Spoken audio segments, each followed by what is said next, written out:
ng condo na para ka lang nasa probinsya. Ang daming puno. Diba? Ang ganda. Okay. Ang ganda pala, oh. CR. So, yung mga ganitong unit kasi, paano mo i-recommend? Para sa mga couple, family, or starting? Well, actually, this is good for family na may dalawang anak. Pwede na. Kasi yung dalawang mong kids, pwede mong ilagay doon sa second bedroom. Ito ang panibagong development dito sa Taguig City. It serves as the Metro's latest gateway connecting key cities and super hubs such as Makati City via SLEX and Bonifacio Global City via C5. Ang Arca South by Ayala Land puts the community at the heart of everything that matters. So dito ma-enjoy nyo yung balanced, healthy, and synchronized lifestyle. Ang advantage nitong Arca South is malapit siya dito sa mga government's infrastructure. Malapit siya dito sa Skyway. Dito din pala ay magkakaroon ng on and off ramp nitong Skyway Stage 4, also known as the Southeast Metro Manila Expressway. At magkakaroon din dito ng station para sa Metro Manila Subway. 10 to 20 years from now, makikita kayo ng malaking pagbabago dito sa Arca South. Dito pala sa harap yung magkakaroon ng mall. Bali, itutour natin ngayon itong Arca South. Tapos, isa sa pipicture natin dito, itong Arbor Lanes. Isa itong luxury residence. Meron itong pool, garden, and shared open space. So, madalas tinatanong magkano ba ang mga units dito sa Arca South at kung gaano ba ito kaganda. So, bago tayo mag-tour dito sa model unit, ikutin muna natin itong Arca South.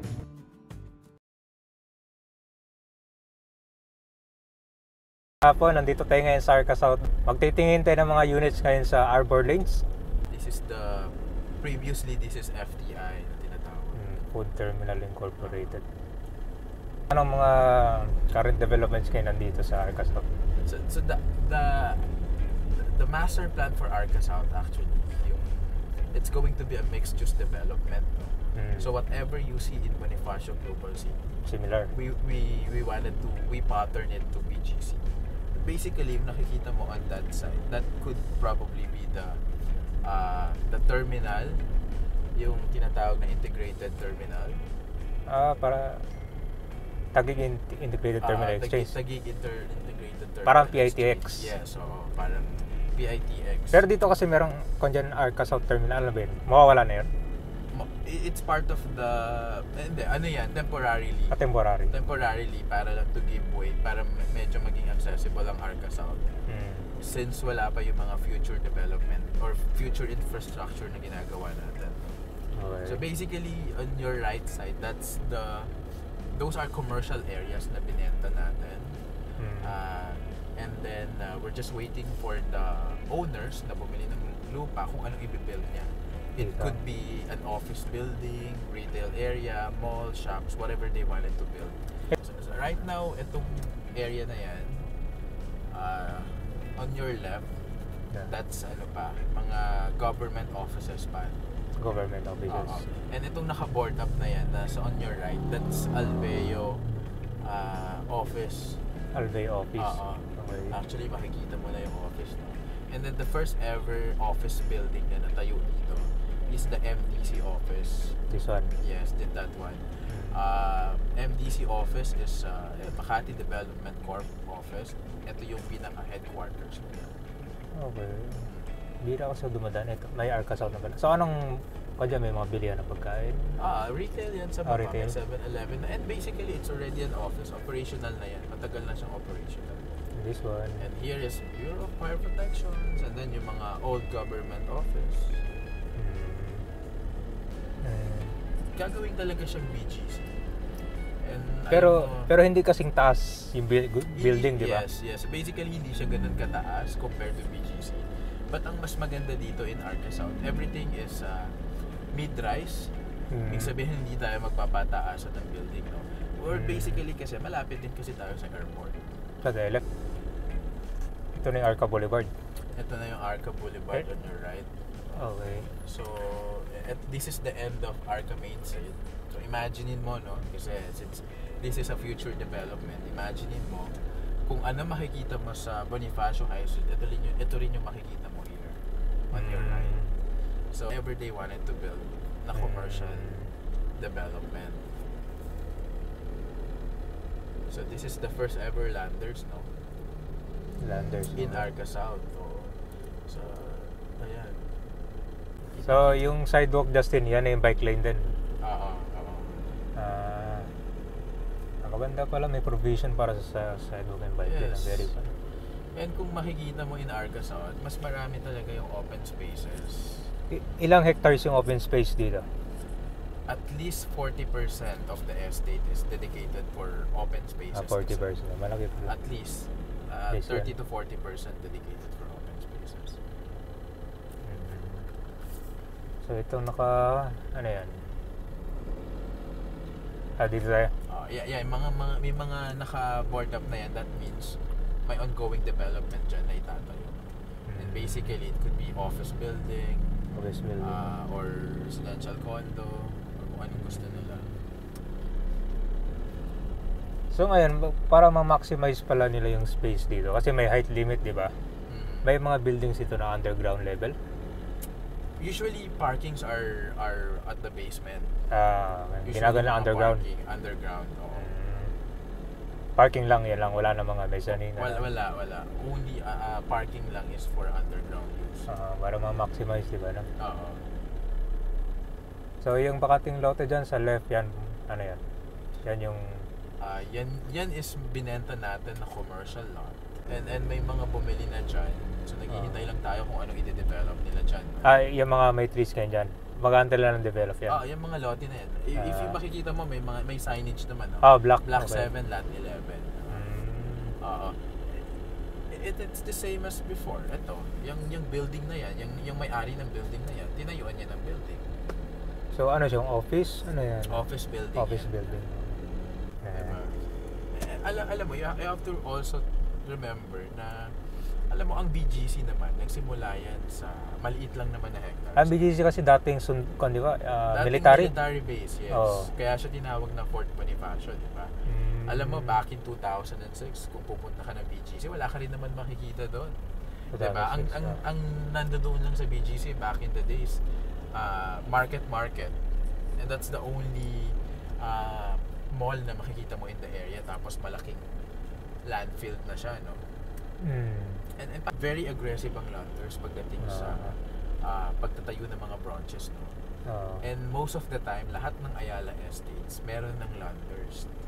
If you check Du Valley, that's Ayala Estate. If you check Bermosa and other estates of Ayala, lagi may nagtatayong Landers. So it's the first cancer hospital in the Philippines. No? First? Kaya pala ganda. So, nag-ooperate na yan? Oo. Okay. Maganda pala, no? Parang world class yung ano. Oo. Silly Street. Okay. Very accessible lang sidewalk nilang ganda. Okay, so ito na exclusive arbor lanes. Ito na yung part. Diba? Ito mo naman, even summer, malakas ang hangin. Gumagalaw ang mga... Saan yung park gas? Diretso. Sa baba. Pag bumili ka ng unit dito, kasama na yung parking? Hiwalay ba? Kasama na? Parking. Okay, very advantage kasi yung iba binibili pa yun eh. Separate lot. Laging kasama yung parking. Well, no? 3-well, kung makikita mo, usually kasi kapag magpa-park ka sa mga high-rise condo, sarado. Going to the basement, mainit. Mainit. Tsaka walang proper ventilation na tinatawag, no? Through this 3-well, nagkakaroon ng proper ventilation. So yung hangin from the outside, pumapasok pa rin sa parking mo. Yan And yung of course, ang kagandahan, may puno kang nakikita, di ba? So, low pa din. Yung puno.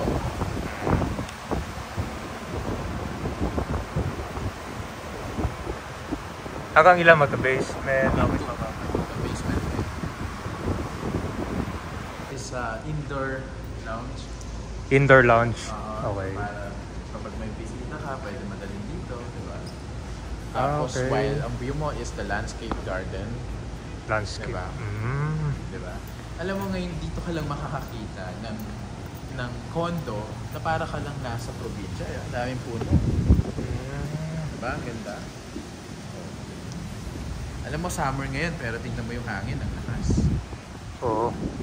Hindi mo ramdam yung init dito, no? Ramdam yung summer ng masyado. Alright. And yung exterior or yung facade ng building, very aesthetics. It is fine, landscape amenities. Now. Ito pala yung sinasabi yung kanina. Ito yun, no? Ito yung sa taas. Oo. Kaya pala pag nasa parking ka, hindi mo ramdam yung init. Kaya dito, naka-open siya. Mas maganda pala tingnan kapag sa taas. Mababa. Okay. Yan ang nagbibigay ng hangin papunta ng parking. Buong projects ay may 5 buildings, no? Usually ang floors is ranging from 17 to 22 floors. 17 to 22 floors. 22 floors. Depende kung anong building. May penthouse dito. Yes, may mga penthouse. And usually yung mga penthouse dito may pool. May sailing pool. Ang Arbor Lanes, it's like a community kasi, diba? Hindi ka lang hindi lang limited yung galaw mo from this area to that area. It's a big community na pwede kang mag-jog every morning. Landscape amenities. So between buildings, meron ganyang amenities. So it's landscape amenities file. So parang alternate siya. So kanina, walang pool, diba? So parang garden lang. But dito may pool. Then sa kabila naman, like same, walang pool. Then sa kabila, after that, may pool. Parang alternate siya. Alternate. Ganda pala. Tapos may kita mo yung dito. Landscape, di ba? So, habang treadmill pa, sinakit si... Magandang parang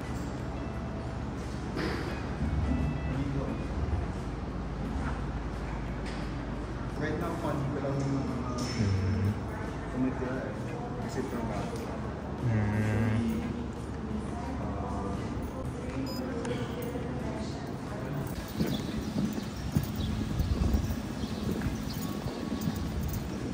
So yung mga food dito, ano yun, bibili ka lang? May restaurant ba dito? Ano? Well, right now, Landers pa yung pinakamalapit. So doon lang sila pupunta? Oo. Pag bibili? Okay. May mga neighboring, like yung hypermarket sa kabila. Lapit lang yan. So yung palengke nila, doon na rin sa Landers? Oo.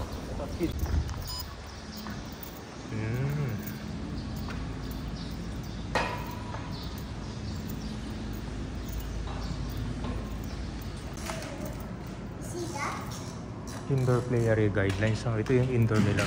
Ganda, oh.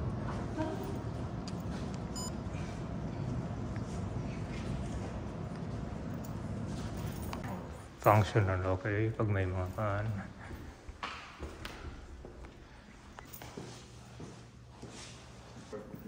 Anong hindi mo mainip nito mag-standby sa unit mo? Pwede ka na dito sa landscape area. Okay, lakas, eh. Parang kuhan ka lang malapit sa beach.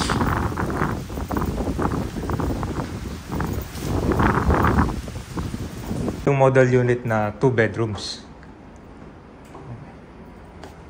Ilang square meter just? This is around, more or less, nasa 95 square meter lang. 95 square meter. Pwede na.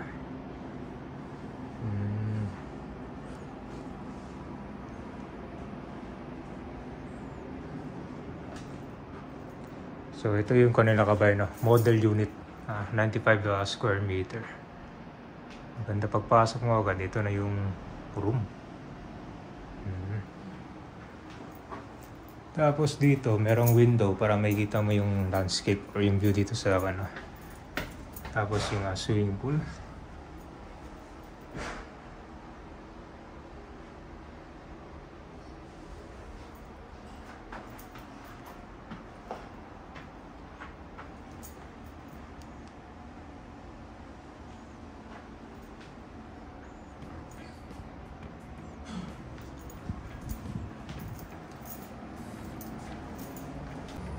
Ako na ba yung lights niya? Parang dilim ba? Ito na ba na?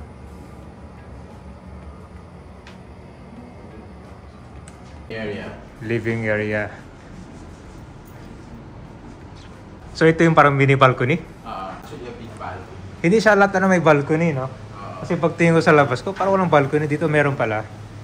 So parang Nakatago pala. Extension ng living area. Ah, okay. Tapos ang Q1 is landscape gardens naman. So lahat yung balcony dito, di ba? Yes. Oo. Ayun pala. Kasi itong balcony nito, pwede mo isara. Okay. Ng buksan. Diba? Nagagalaw yan. Ah, okay. Yung Operables yan eh. Operable, okay. Ito yung inanong kanina. Di ko parang walang balcony. Okay, nice one. Maganda pala. Units yan. All units. This is called garden lounge. Maganda dito yung mga aircon naka-split. Split aircon. Ito kasi yung ACCU, kumakain siya ng space inside your unit. Unlike ito, this is the ACCU, no? Meron siyang sariling provision na hindi sagabal or hindi siya kumakain ng space doon sa unit mo. Alright. It's another common area. It's an amenities also. Ang tawag dyan is garden terrace. Garden Para terrace. siyang terrace where para siyang viewing deck. Maganda yan sa mga puntahan, pag pinupuntahan. So, kanya common area. It's a common area, yes. Diba? Kung makikita mo yung facade niya, aesthetics pa lang, maganda na. Pwede natin sabihin na luxurious. Well, luxurious naman talaga binibenta na. Ang kilala ang Ayala Land Premier for selling luxury properties. Alright. Diba? Landscape. Area pa rin. Sa dami ng puno. Maganda exterior tsaka interior niya. Walang ano. No question ulit. Wait lang, pag bibili ka ng unit, yung unit lang mismo, ito, kuha lang to. Example lang to. Ito kasi, dressed up unit na siya. Dress up, okay. Dinesign na natin, no? Pero basically, pag tinurn over natin to, tanggalin mo lang yung mga dressed, let's say, tanggalin yung TV, and okay. all white. Pero Aircon, alisin lahat yan. kasama na yung aircon. Kasama na, alright. Kitchen.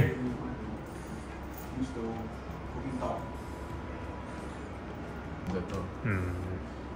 This is the maid's room. This is the maid's room at saka maid's quarter ang tawag. May sarili siyang toilet and bath. This one. CR. And So, yung mga ganitong unit Justin, paano mo i-recommend? Para sa mga couple, family, or starting? well, actually, this is good for family na may dalawang anak. Pwede na. Kasi yung dalawa mong kids, pwede mong ilagay doon sa second bedroom. Diba? So, good for Dahil maliliit families. pa lang naman sila, pwede naman muna sila doon for a while. Pero kung lumaki na sila, you probably need at least 3 bedroom. 3 bedrooms na. So, meron din dito. Meron din 3 Maximum of ilang bedrooms? Maximum of 3 bedroom. 3 bedrooms. So,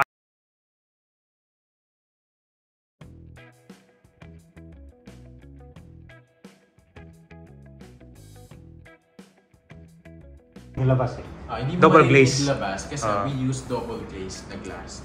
Yun yung pinaka... Yun yung term natin, double glaze. Kaya hindi mo marinig yung wind, yung Yes. ingay sa labas, so Yes. meron kayong privacy. Acoustic sa loob. It's Right. parang super... Even though very windy sa labas, hindi mo marinig. Even though glassed yung natin. Parang nasa recording studio ka dito, timing, di ba? Smoke yata, di ba? Yes, those are smoke detectors. Natin yan. Protection natin yan.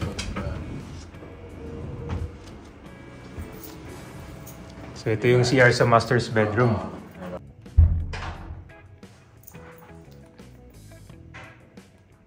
Yan guys, so ito yung CR nila dito. Grabe, very luxurious, hindi siya tinipid. Ito yung mahalagang tanong. Usually, magkano po yung mga price range ng ganitong 96 square meter? Tama? Approximately around 95 Approximately square meter. 95. Tayo. Approximately 95 square meter with 2 bedrooms.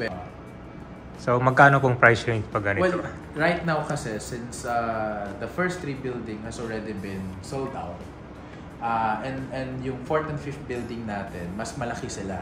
Mas mataas yung price. Ang 2 bedroom ng 4th and 5th building natin is already 130 square meter na siya. So, mas pinalaki natin siya. And approximately price per square meter dito is nasa around more or less 300,000 per square pa. Ngayon, for a 2-bedroom unit, ang average price is around 36 million. 36 million. Yes. For a 1-bedroom na approximately around 68 to 70 square meter, ang estimated price natin just is around 20 to 25 million. 20 to 25 million, okay. So yun yung price ranging. Minimum na yung 20 million. Yes. Plus VAT and other charges. So 1, 2, 3, ito pala yung port. Ongoing construction. Itong port building, occupied na yan? O wala ba? Sold out na tayo. May mga ilang units na lang tayo na... Sold out na. Napakabilis pala. So kung may buyer na gusto ito niya, may mga mapapakita pa naman tayo. Or may mabibigay pa naman tayo. Alright. So very cool pala. Ang bilis pala mga no? Limited na lang yung inventory. Ang bilis pala mabenta. Yun siya ng Ayala Land Premier. Condo din. Tapos ang kagandahan sa kanya, nasa gitna siya, nasa sentro siya ng Arca South. Alright. Malapit siya sa lahat. Very accessible. Very accessible. Pagkatapos ng viewing ng model unit, dito naman tayo sa itaas. Pakita ko sa inyo yung abangan na. Dito sa harap pala yung mall. Yan yung pinakaabangan dito sa Arca South. At yan, sunod-sunod na rin yung mga developments ito. Grabe, ang dami na oh. Kaya yung mga interest sa mag-inquire ng unit dun sa Arbor Lanes, ilalagay ko lang yung description dito at saka sa baba nito.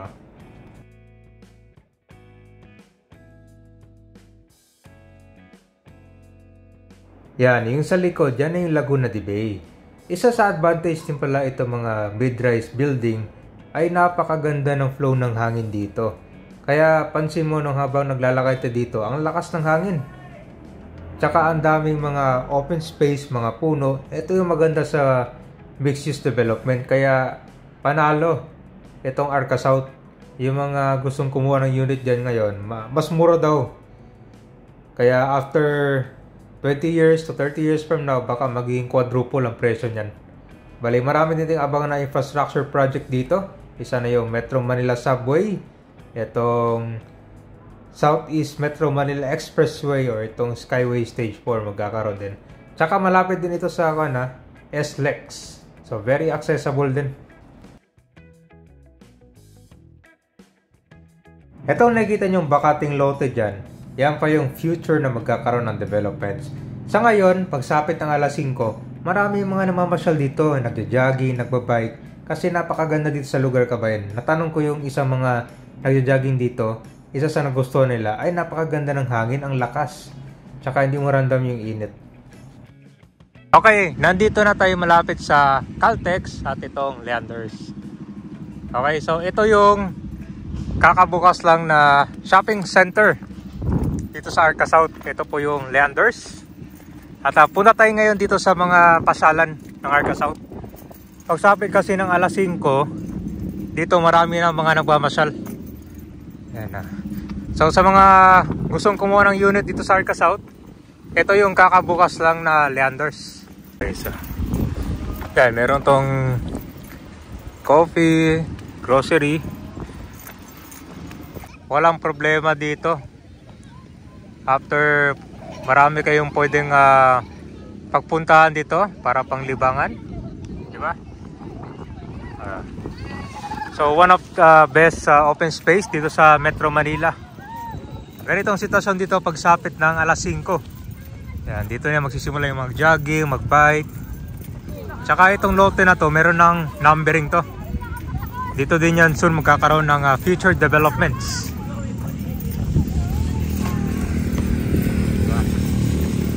Ito.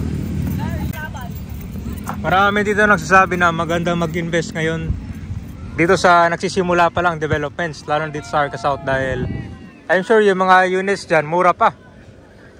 Kung makalipas na yung 10 to 20 years from now, baka magiging triple or quadruple na ang presyo ng mga units.